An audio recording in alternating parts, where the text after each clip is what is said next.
This is the training video for how to do the photogrammetry modeling in the African Paleosciences laboratory. To begin the process, you're just going to start off by plugging in the turntable, like so. Blue light means it's on. Make sure that the backboard is in the middle. Then we're going to set up the camera. There's a gold tripod back here. Position it in front. The camera itself is typically attached to this lighting thing. There's a knob in the back here. You twist it to the right, which will release the camera.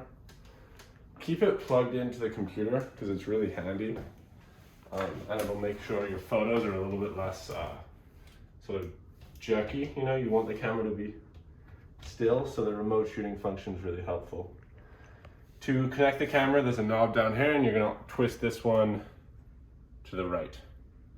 There's a lot of different ways you can adjust this. It's really helpful. Sometimes the cord, it's a little bit too short, so sometimes it's good to just sort of try to scoot things over a little bit so that it doesn't have to really pull. Now, today, we're going to be doing a photogrammetry model on quartz. Quartz is reflective and translucent. Because of that, we're going to be doing something called cross-polarizing the photos. I would still recommend doing this regardless of the material you're using, because it just gets rid of reflectivity. The lights for the photogrammetry have this filter taped over them. This is a polarizing filter. And we also have a polarizing lens cap in the photogrammetry materials box. So this is called a polarizer filter, but just calling it something different so we can differentiate. Sometimes it's a little hard to get this open. There we go. So basically what you're going to do is you're going to put this on the camera's lens, and then I'll go into this in more depth, but we're going to have them filtering the opposite, like they're on opposite ends of the spectrum of polarization, and what that'll do is it'll get rid of all the reflectivity, or a great deal of it. So we're going to take this, which was in the photogrammetry accessories box, and we're going to loosely screw it onto the lens. You want to do this loosely because filters can get stuck on lenses. There's tools to get them off, so I don't think it's really the end of the world, but it's not necessarily the nicest thing to deal with. Okay, now that we have the camera loosely set up, you can turn it on. After turning it on, EOS utility will open on the laptop. Well, you go to remote shooting. I'll give it one more try. Live view shoot is a really helpful function. I'm gonna try to get that screen recording going. There we go. Is that working? Yeah, there we go. Okay, now we gotta prepare the room to actually take the photos. So you're gonna wanna close all the curtains and turn off the light. This is especially important since we're polarizing our light sources. If you're doing something that's very matte, like this silkrete that I believe a lot of people are currently going to be working on, you can sometimes get away without polarizing, or cross-polarizing at least, your images. But it's kind of best to do so. You know, you'll often have to retake photos when you're doing photogrammetry, and whatever you can do to avoid that will really make your life a whole lot easier. So once you've turned these on, there's just buttons on the back, that's how you do it. I usually like to put them to between sort of 50 and 70%. I don't really know exactly what it does, but that seems to be a range that's worked pretty well for me. I mean, well, I know what it does. It turns up the light and down the light. I don't know why the computer and the program respond well to sort of that more medium option rather than like a really high or really low light, but that's the case. Coming back to the computer, on the app, you're going to go to automatic focus and do this. Just hover it over to get a sense of what things are looking like. Now we're going to adjust the camera so that our object is in the center of the frame. And ideally, this line of reflective light at the back of the sort of photo box isn't in your shot if you can avoid it. Depending on the size of the object, you might want to move the camera a little closer or a little further away. This is a pretty small thing I'm doing. Most of the stuff, I think most of the Silkrete is quite a bit larger, so you probably want the camera a little further away. The next step is you see this little bar here. Oh, I did not realize it was touchscreen. You see that bar there? When you adjust the polarizing filter by twisting lightly on the, so there's two layers. There's the cap with the like sort of thread that allows it to connect to the camera, and then there's this sort of bit that spins. You can see how that line responds, and you want it to get the light as low as possible to get cross polarization. Often this can sort of fully take care of that reflective line at the back. See, if we turn it all the way up, things get a lot more reflective, and then all the way down, and you're almost getting like a nice black background, and the line's going really far to the left. All right, now we're gonna actually start taking our images. The first thing to do when you're taking your images is really know where you want to put it, because you're gonna have to take a lot of photos. This is just a project I've been working on, so I'm just gonna create a folder. I'm gonna call it Quartz Nodule 3 Phase 3. Obviously the name you use is gonna depend on what you're working on. In the remote shooting application, select a destination folder, Quartz Nodule 3 Phase 3. Make sure to click OK. And now we're actually going to start shooting. To do so, the first thing you want to do is load up it's called Foldio 360. It's an application you need for your iPhone. It'll connect to the turntable. To do so, you go Turntable Controls, select Device, Foldio 360. That's the turntable we have there. I usually like to do 30-degree rotations for the photo. So that'll make, I think it's 12 photos per view. There'll be 6 views. And then I just turn up the speed to 3 because it makes everything go a little faster. You want the exposure settings on this. You want to make sure ISO is as low as possible. I usually shoot in a medium quality image. There's arguments for going higher, but the processing times in the next step will be a lot longer if we do so. You want to sort of mess with the exposure to try and make sure you're highlighting the most unique features on the object, because it's going to use unique features and key points to generate images later. So, you know, that looks pretty good to me. It's pretty dark, and you don't want it to be too dark because you're eventually going to use the program to get rid of all the black space, and if it's too dark, it might get rid of your object. But I think we'll give this a try and see how it goes. If the photos we take don't work, we can always use a different set of photos to show the next step. So, take a photo, rotate using the turntable control, take a photo. So after you've taken your first set of photos, you're going to raise the camera. There's a knob at the front here. You twist it, raise. It's good to have a sense of where the maximum height you can go to is, because you're going to be doing 3 different heights. One's the lowest, which was sort of parallel, that's what we just took. One sort of middle, that's what we're going to be doing now.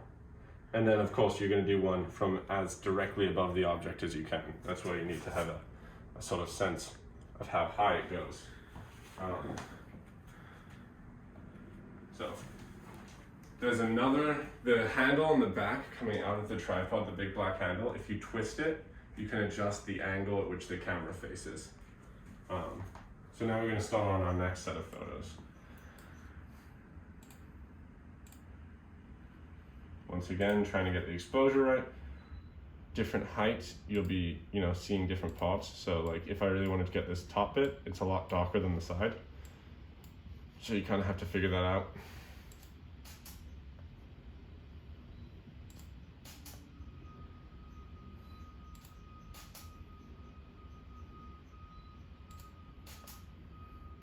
It's also perfectly fine if you've like taken one side and you realize the next side's darker, like this is a little bit darker, to do the exposure, to mess with the exposure while taking your photos.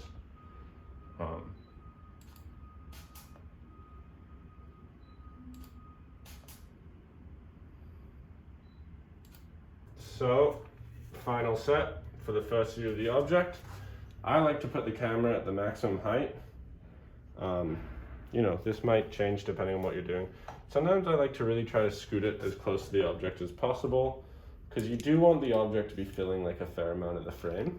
I found it just seems to work a little better that way. And then of course, you're gonna do the same thing we've been doing. Actually, I think that might be a little off. You have to remember that when the object rotates, it'll position slightly differently in the frame, and you really want to be making sure you're getting all of it. Especially if you have like a really long object, you might find you start losing bits as you've rotated like 90 degrees or something. So yeah, now we're going to do the same thing. Maybe lower that a little bit. Yeah, that looks all right.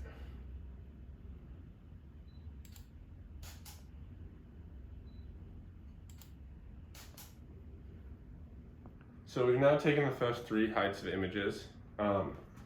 You're going to go to this and you're going to switch it to manual focus rather than automatic focus. Come over to your object. Pull the object off of the turntable. Snap an image of the empty turntable right now. That's kind of why you did the manual focus thing. Now we're going to go back to automatic focus and then take your object, flip it 180 degrees, and put it back on your putty. You don't really want to push too hard on the turntable, so if you need to make the putty conform, it's sometimes better just to pull it off and do it on the table, I find. It doesn't need to be super securely on there. It's not really going to go anywhere, but that might be a little bit too loose. There we go. Okay. And now we're going to do the same thing that we did on the other object, but we're just going to work our way down 3. You could go back to the level 1 and work your way up again, but it doesn't really matter. I usually just go sort of up and then down. As you can see here, the reflectivity isn't really all getting filtered out. I think we can do a little bit better than that, so I'm going to mess with the polarizer a little bit. Same thing as last time. Just rotating, watching that line, trying to get it as far to the left as possible.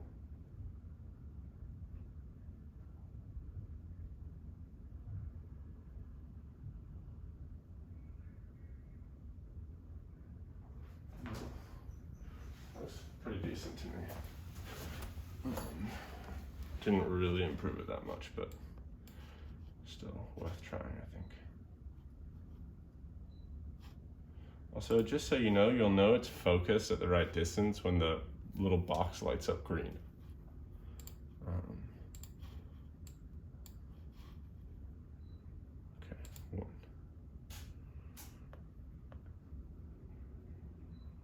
Yeah, as you can see, the shutter speed gets really slow sometimes because that's not what I'm controlling. I'm controlling the exposure and the ISO. So that's sort of the biggest upside to the remote shooting. With such a slow shutter speed, you could definitely cause blur in the photo if you're actually using the trigger. So I do encourage y'all to try to make good use of the remote shooting if you're comfortable.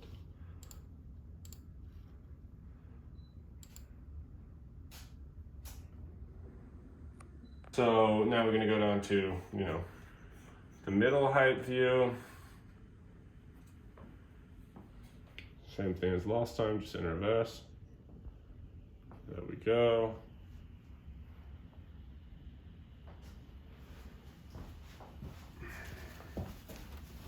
And you don't have to be sort of incredibly perfectionist about getting like one right in the middle and one right on top and one right on the side. You're really just trying to make sure that you're giving the program later a whole bunch of different views to help generate the model. and you're sort of spiraling around it in a somewhat dome shape.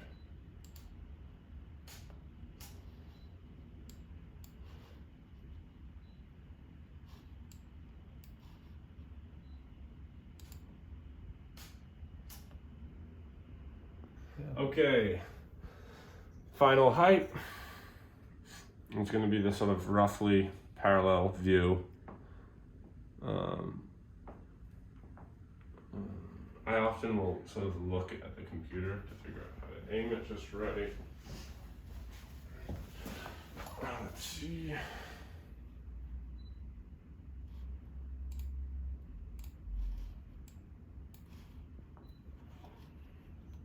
Yeah, and another thing to keep in mind is if you're doing a less reflective material, like a more matte material, like the Silkrete that a lot of people are working on currently, you can probably use the light box as overhead light and you won't get this sort of shadowy region on top. I would sort of highly recommend, if your material isn't too reflective, trying to make sure you have it lit from the top as well. The only reason I'm not doing so on this is because we don't have polarizing filters over the overhead light. If we did, I would also want to, light this from above.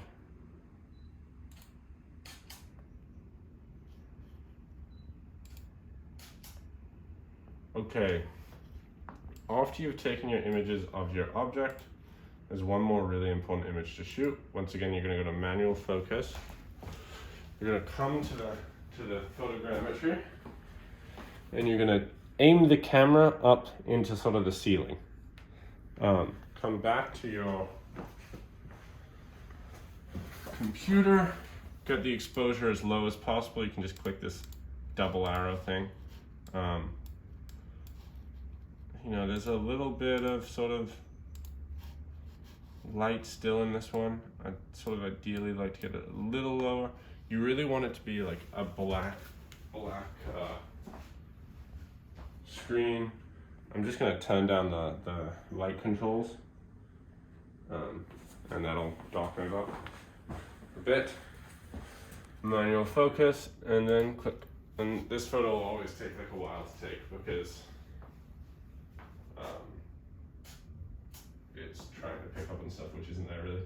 So you can turn off the lights on the turntable, turn back on the room lighting, open the blinds if you want to. If you're taking lots of photos at once, you won't have to do this, but we're just doing one today, so I'm just gonna put stuff away right now. Take off the polarizer filter, put the lens cap back on the camera, turn the camera off. I think it's kind of best to put away whatever you can as soon as possible. So I'm just going to put the camera back up, take it off the tripod.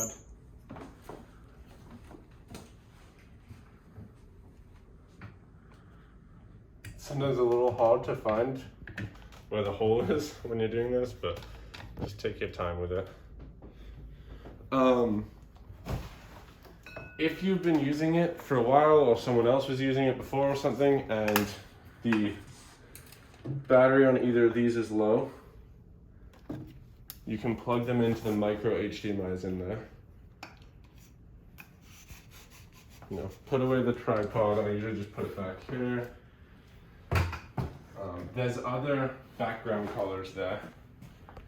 So, if you were scanning something black, you'd probably want to use a different background color because you're going to mask out a color, kind of like green screen.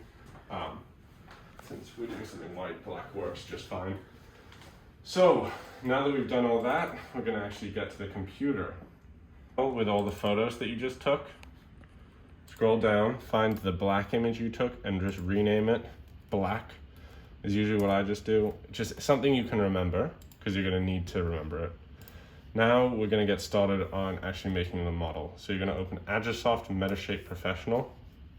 Cool. Okay, so now we're going to start actually making the model. First thing you're going to do is click Workflow, Add Photos. Find your folder. Mine is Quartz Nodule 3 Phase 3. You're going to select everything aside from the black photo and click open. It'll import them all. They should all show up in this right-hand panel. Next, file, import, masks. See, we're importing the black image, so file name black.jpg, operation replacement, from background, all cameras. A good tolerance to start at is somewhere around 45, 50. Essentially, the tolerance is like a measure of how much stuff, how much stuff similar to the photo you're importing to mask it will allow in the image. So if you go too high, it's just going to cut everything out. Click OK, and then you just find the folder with that black photo in it. It won't show it. You just have to remember, like, I know it's called nodule 3 phase 3. I know the image is called black.jpg, and then you just do select folder. Now it's going to go and mask out all of that color in the image. This step can take a little bit of time. Okay, so once the masking process is complete, just to make sure everything is masked right, you want to make sure you click on the photos. You want to make sure really that your object's still there. Having a bit of the turntable can be nice, so these aren't really perfectly masked, but I think it'll be good enough to align the photos actually. So we're gonna move forward with the next step, and if I've masked too much, we'll just go back. So you're gonna select your photos down to the empty thumbnail, and you'll know that's your first side of the image. You go shift click the first one, and then shift click the last one, right click, select oh,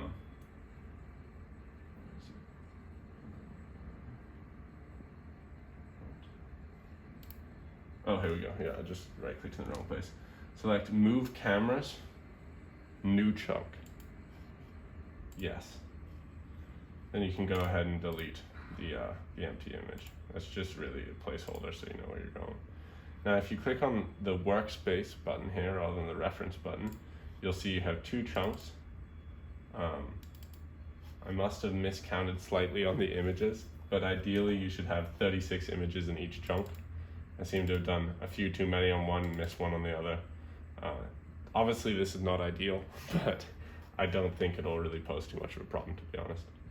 Now you're gonna click chunk 1, workflow, align photos, accuracy high, reference pre-selection sequential.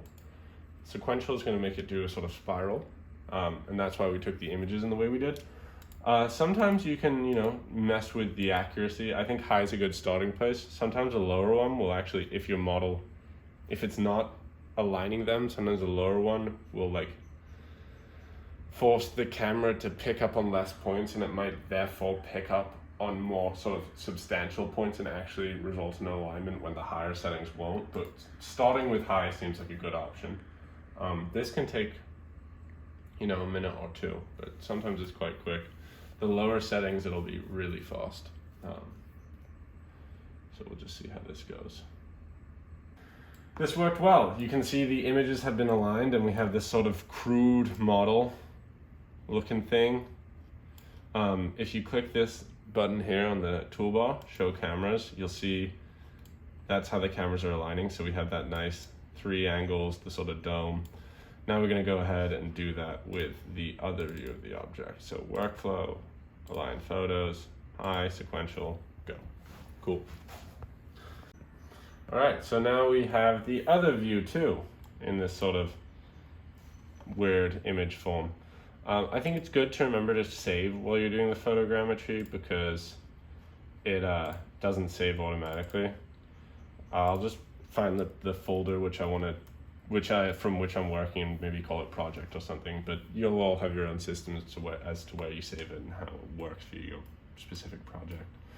So now that we have this, usually I like to sort of get it horizontally like that, and then press 5, which will change the view to orthographic, and then sort of horizontal it.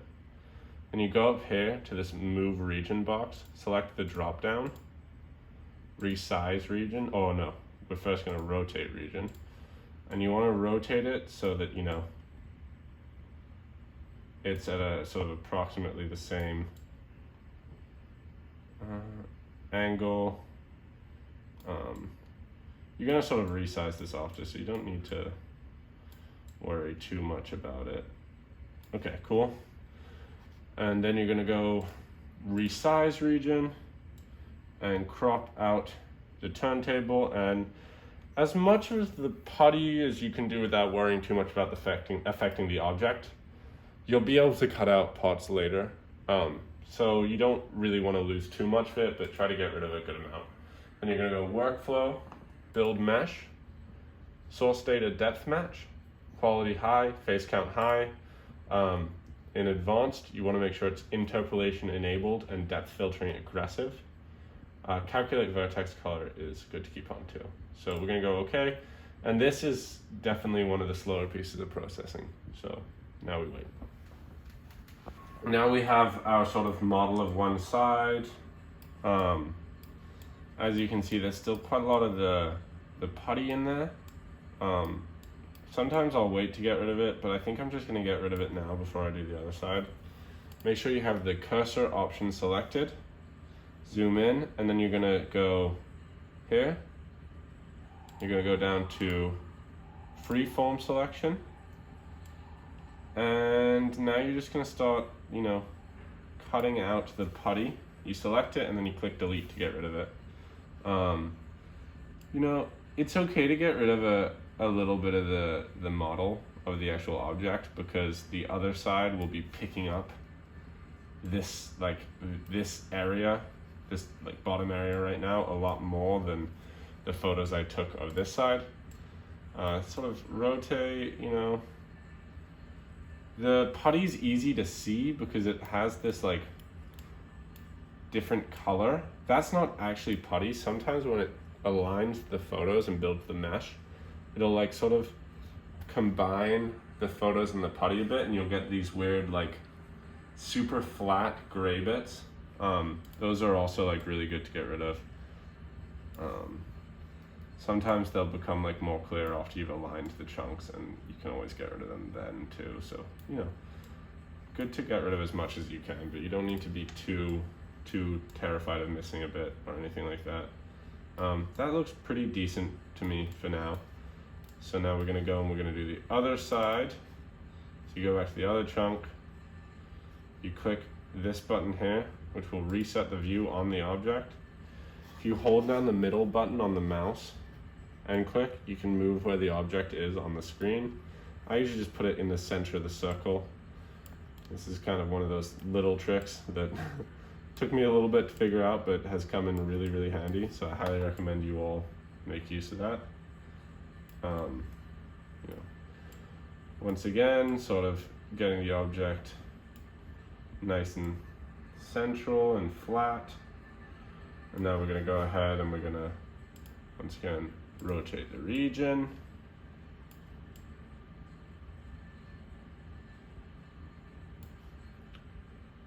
Resize the region.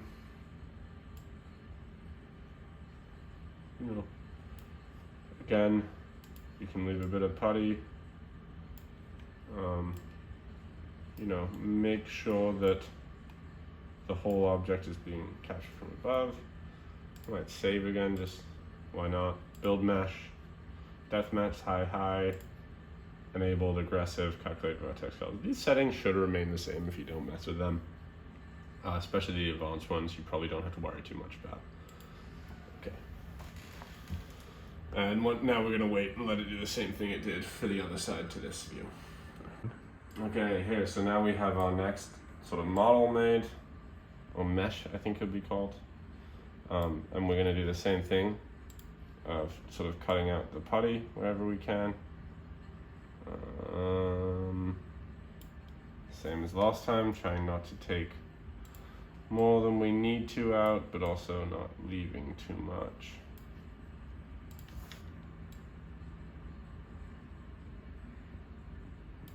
Okay, and now we're moving on to the most unpredictable step of the whole process.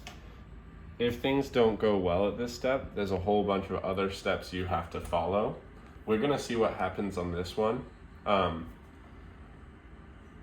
Whatever happens, we're gonna do another section of video explaining what to do if things don't go that way, because it's kind of 50-50. So now you're gonna go workflow, align chunks, make sure both chunks are selected, method, point-based, accuracy, I might go high. Once again, this is kind of like another, you can mess with it a bit.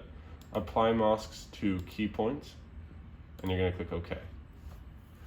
So just to give you a little bit more context for that sort of confusing statement I just said before, often the chunks won't be able to align correctly.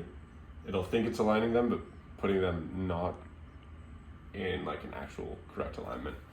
If that happens, you have to manually align the chunks in Agisoft, doing a slightly different process, and then export it to another program called GeoMagick to get rid of things like holes and irregularities and slight discrepancies in the alignment. So we're just going to see what happens here. This processing is usually not too slow on this because it's already got all the key points generated from when it aligned photos.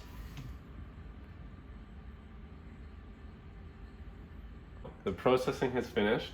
You get a little T next to each of the cameras in workspace. And now, wrong thing, you want to have the cursor selected. Moment of truth. You come here, there's this little symbol with the layers.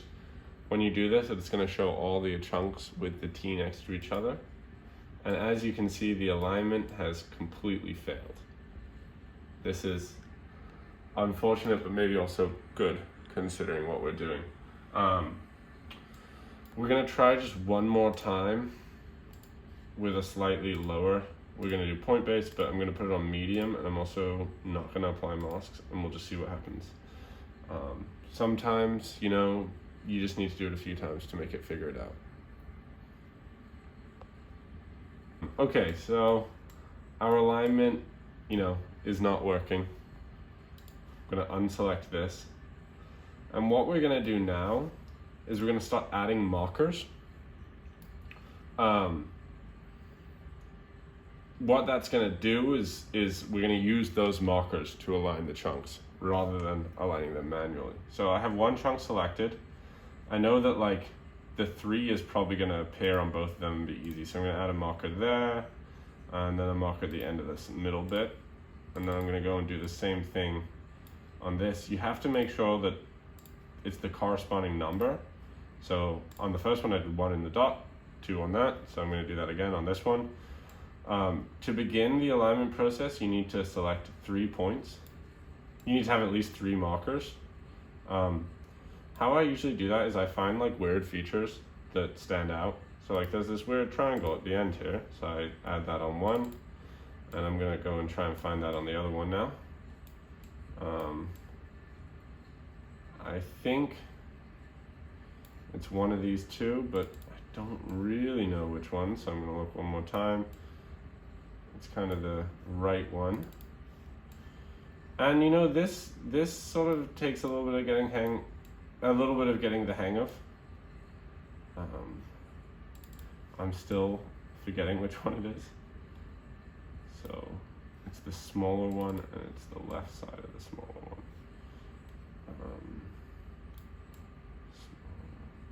Yeah, so it's going to be something like that. Now, so that I can start working to add more markers to get a more accurate alignment, I'm going to align chunks, and I'm going to go marker-based. Okay. And as you can see, it's now aligning the points I've selected. The thing is, the more matched markers you have, the better your alignment's going to be. One thing that is worth kind of checking is, if you miss some putty, sometimes that can be the reason it's not automatically aligning. As you can see, when I do the layers, this putty is all clipping through. So I'm gonna get rid of a bunch of that before I keep going and just see if that's gonna make the automatic alignment work for me. So let's see.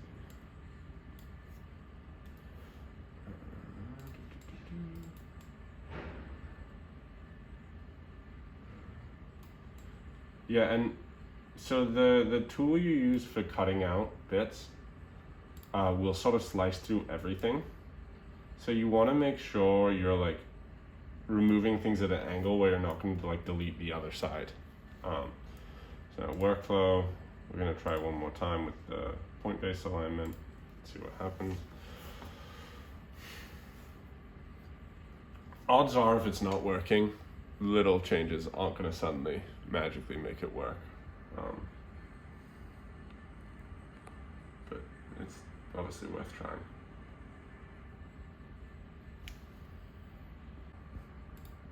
Yeah, not working. So we are going to have to do it with markers. When you do marker-based, it's really not that bad doing marker-based, honestly. But once you have them sort of loosely aligned, you can really start to like go crazy with the adding points. So let's see. I know this here on the first one, and I guess I'll just do it right there on the second one too. Here, you want to just find as many little features as you can. Let's see. This is like kind of nice. I'm surprised this one didn't work for the automatic alignment, because it's got a lot of like really clear little features on it. Sometimes it'll be less obvious, and it'll be worth your while to sort of have the object out while you're trying to do this, so you can really see where everything goes.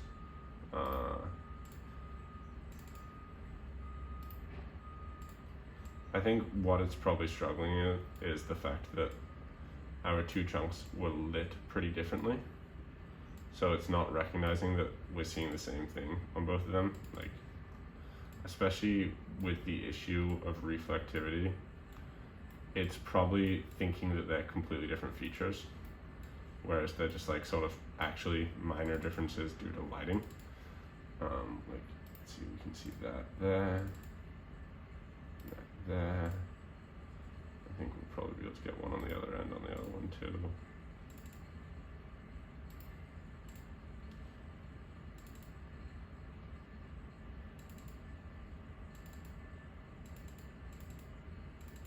We got this little 1, 2, 3.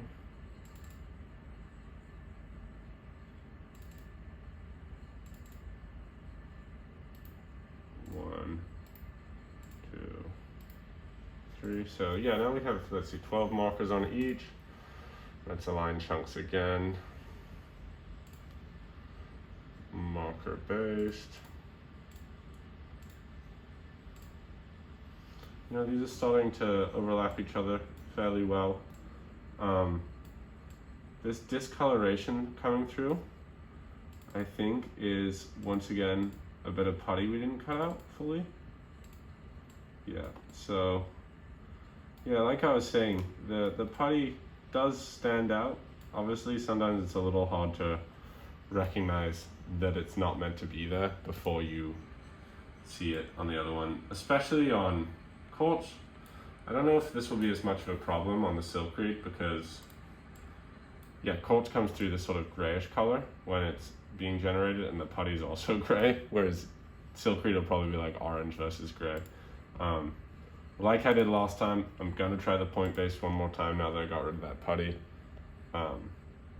anticipating that it isn't gonna work.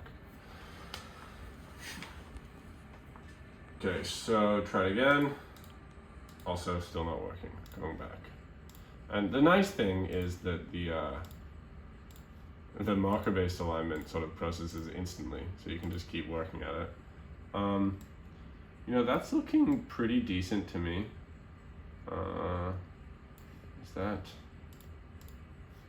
Yeah, we're gonna just go ahead and clean up this edge. You know, another thing is, like this edge here isn't putty, but it is still wrong because the camera wasn't really able to capture underneath because it was parallel with it.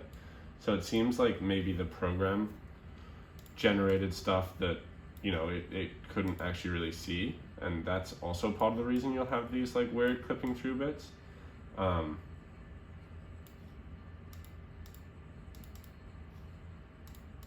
So I'm really just going around right now and trying to make sure all the sort of putty or like misgenerated pieces are gone. Sometimes the best way to do this would just be to cut more at the beginning. But you know, we didn't do that this time around, so. Let's see.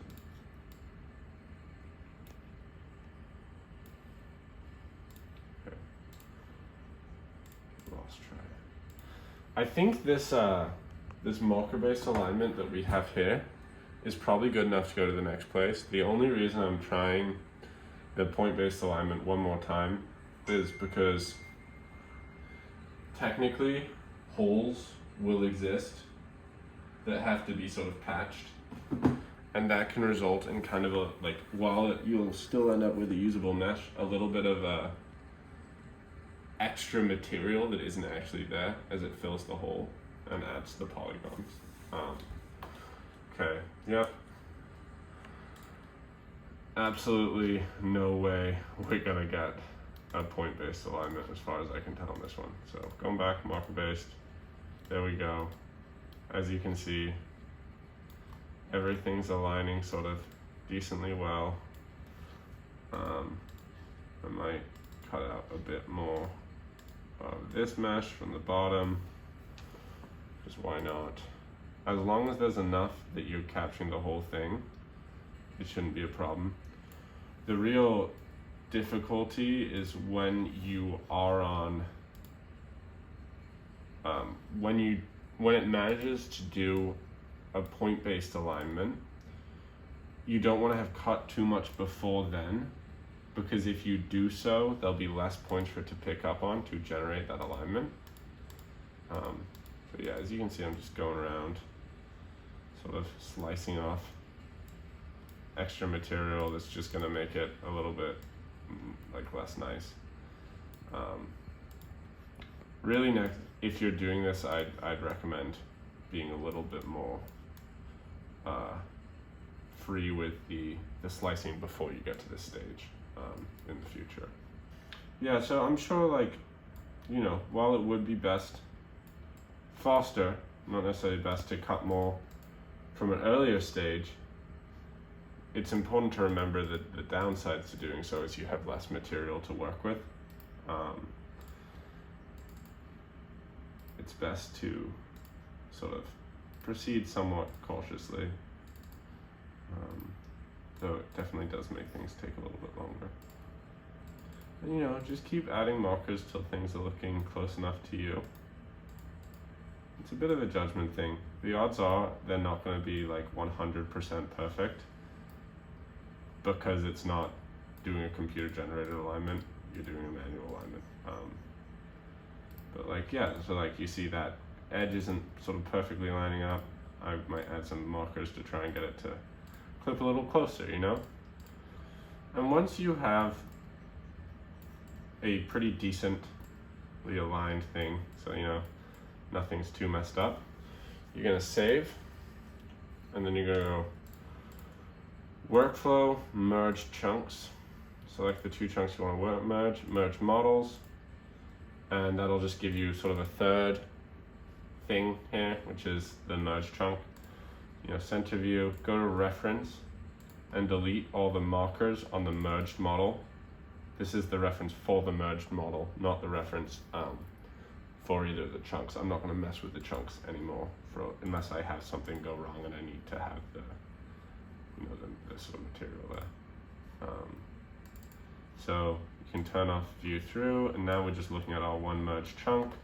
I'm going to go ahead and I will typically just disable the chunks after I'm done with them, so they're still there but not doing anything.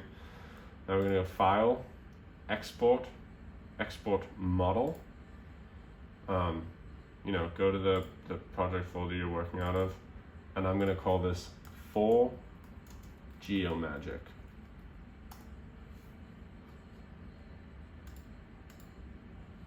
Okay, now we're going to go with Geomagic, wrap 2017.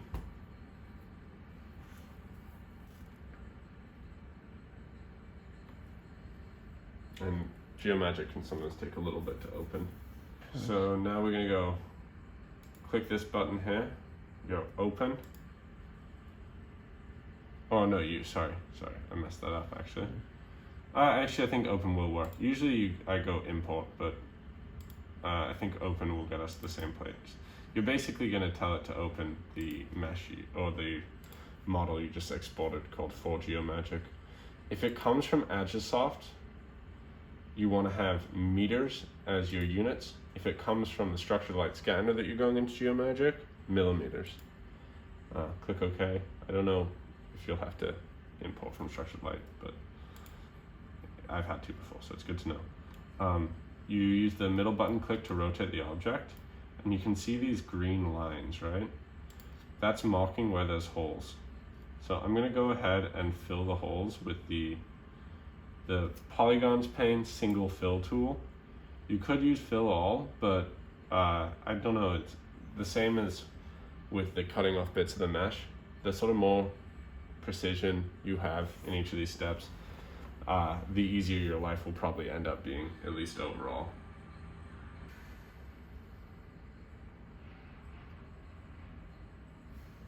And as you can see, where we did the filling, there's these sort of mounds, because it fills by building up over. It doesn't just sort of like disappear holes. The places where the mounds are significant enough, you can go to the sandpaper tool here and select quick smooth, maximum strength, and then you just kind of go over the higher bit and you can just work away at it, smoothing it until they sort of run over each other as much as you can get. This step can take some time, and you just kind of have to do it until you're happy with what you see. It shouldn't, be hugely problematic ever, but it can definitely be a bit of a pain. Another thing to keep in mind is, though these lines may appear very significant on this untextured mesh, once you texture the mesh, you won't really be looking at the face colors in the same way. So this is really just messing with the actual shape of the object. Visually, you don't have to worry as much about these as you might think. You'll see what I mean when we get to the next step. Though they suddenly look like a problem right now, they're not actually too big of a deal. The other thing is, they look like such harsh boundaries because one side of the mesh is colored slightly differently than the other because of how the photos were taken. If you actually compare, there's like hardly any difference there. They're pretty much lying on each other perfectly flat, and the coloration issues are going to be solved in the next step. So, I'm not trying to say don't do your best at this step, but just keep in mind that the problems are likely not as significant as they might look to you right now. So yeah, just sort of cleaning up these chunks popping through. So different colors gonna look slightly different. So that looks pretty much good enough to me.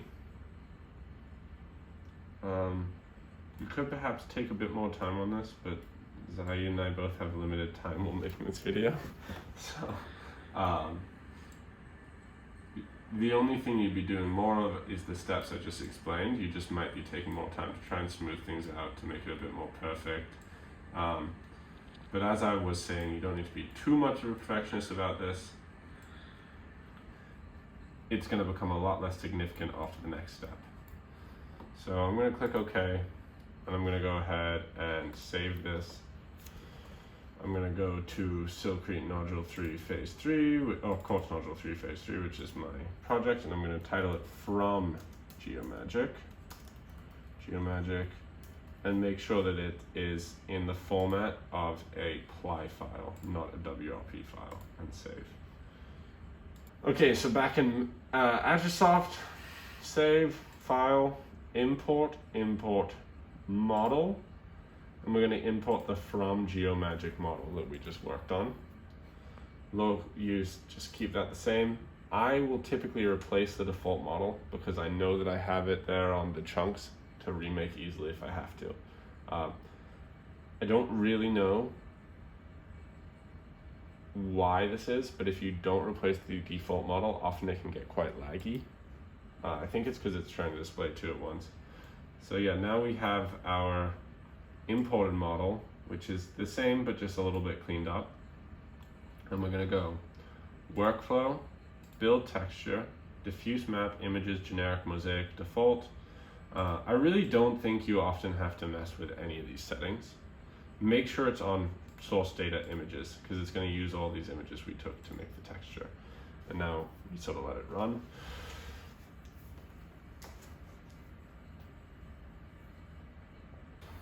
So now that we've built texture, as you can see, we've got a really nice image of our thing. Those sort of whole fill alignment stuff, you don't even see it after, as long as things aren't too glaring. You might be able to if you sort of tunnel inside the object and look from the inside out, but that's not really the purpose of any of this stuff. So there we have like a really nice textured 3D model. The last thing we have to do is scale it, so we need to make sure it's the right size.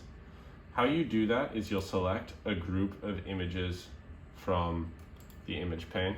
I usually try to find a view that is roughly overhead, and all the images should be from the same view. I think the easiest way to do this is find where you first go to the highest view. So that's going to be image 477 to me, and then select the next 12 images.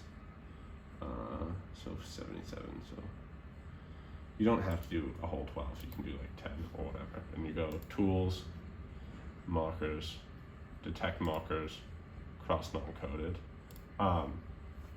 You don't want to be selecting images from multiple views to detect the markers, or they'll come out really out of whack. You just want one row from one view. I think what I'm trying to say will become clear while we go through the next step. So it's detecting markers now, and this usually doesn't take too long. And then you're going to go and you're going to click through the images and make a note of all the markers that are on these little sort of plus sign looking things, these circles with the two colors. So we have 0.7, 0.6, 0.8,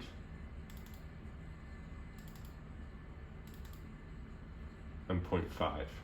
As you can see, I by mistake switched views partway through. We'll see if it works. So we said 0.7, 0.6, 0.8, and 0.5. You go through and you can delete all your other markers.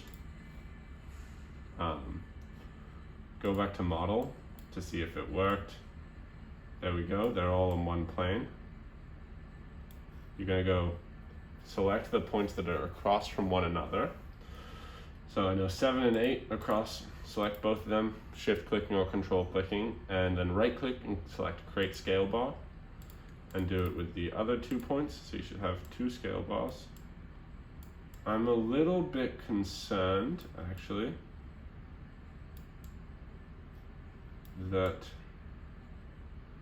no, it looks right, never mind. Forget the concern.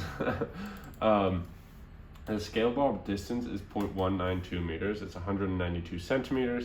It says so on the turntable top over there.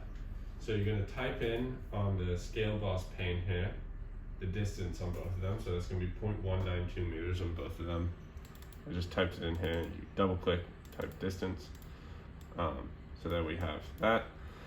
And then on the top of the reference pane, this little update transform button, you click that, and what that's going to do is it's going to like refresh it. You can click reset view to zoom back to your object, and then now we have a scaled 3D model. Nope, click the wrong button. Save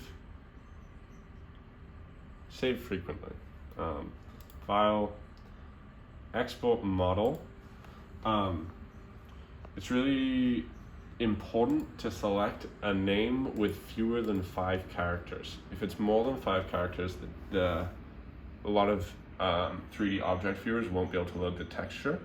So I typically will just put it in the folder I want it in and title it Fin in all capitals or something like that. That's what I've been doing for this project.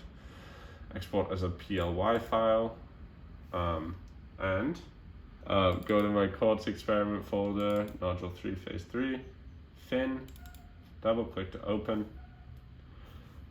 When it loads in MeshLab, it's gonna not be showing the texture because that's not how it automatically loads. So you're gonna go shading, none, and then color, user defined.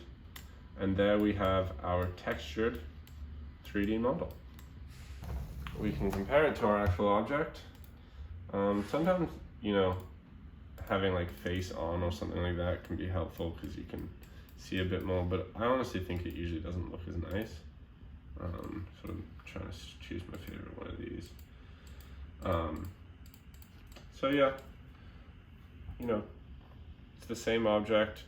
You can see a lot of the different actual textures on the object. Like we can see the scars here and scars here, you know, scarring along the base, corners, edges. You can actually also, this is a good thing to know, you can mess with the texture file to make it basically better. So we're gonna just do that really quickly before we finish up today so you can see how. You're gonna right click on it and open with Adobe Bridge CC 2019. Once in Adobe Bridge, you click this button here, which is open camera or open in camera raw or something like that. And you'll get something that looks kind of like this, and you can see our texture here. You can kind of make out pieces like that's the 3, that's kind of that view. There are different pieces. And then what you can do is you can mess with things to sort of bring out the features more. So let's see, maybe if I raise contrast a little bit, we'll see a little bit more. You might want to lower or raise the highlights. I think I'm going to lower them because I'm on quartz. Shadows, could want to lower or raise them too. I'm going to lower the amount of shadow or raise the number because I have those views where there's quite a lot of shadow. You know, really just looking at the pieces you see and trying to really just make everything come out a lot. Yeah, I'm going to lower the blacks a bit, maybe up the clarity. Yeah, upping the clarity looks nice. Dehaze, I don't really know what dehaze does. There's a whole bunch of actual, we'll try and figure out the correct settings for each material and post an image of those. Right now I'm just totally going at it free, but we'll probably have just an image of this bar and like you can find what material you're working on, you know, make it show the same. Messing with like the vibrance and saturation and temperature and tint can help because even though it's changing the color, sometimes things will like show up better. Like often it'll sort of be a bit more yellow, but often I find either I end up with something a bit more pink or a bit more yellow than the actual material. So we'll try this. When you're done, you have to save the image.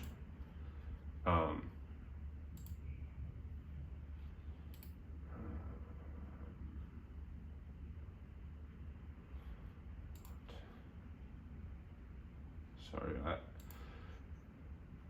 don't know where to find the. I'll reopen it and let's see if I can go from there. Oh yeah. Save image, there we go. And you know, you give it the same name, but when you do save it, it's gonna be called like Fin1 in here. So what I just go ahead and do is I delete the old one and rename the new one, the correct thing. Or you can change the name of the old one or something, because all MeshLab is going to do is find the file path to the folder that has that name. So it's not going to like mess anything up too badly or anything like that. Once again, none, user defined. And yeah, there you can see we're getting like a bit more of the details showing. And you know, you can keep messing with that exposure and stuff until you have you know, exactly what you want to see. So yeah, that's sort of the basic procedure of how to do photogrammetry. We ran into that problem where we had to do the manual alignment of chunks. If you don't have to do that, I don't actually think we need a video to show you. You'll do the automatic alignment and it'll work. And then you just click mesh chunks and continue, merge chunks and continue from doing the same thing as we did after we imported from Geomagic Wrap. So yeah, there you go.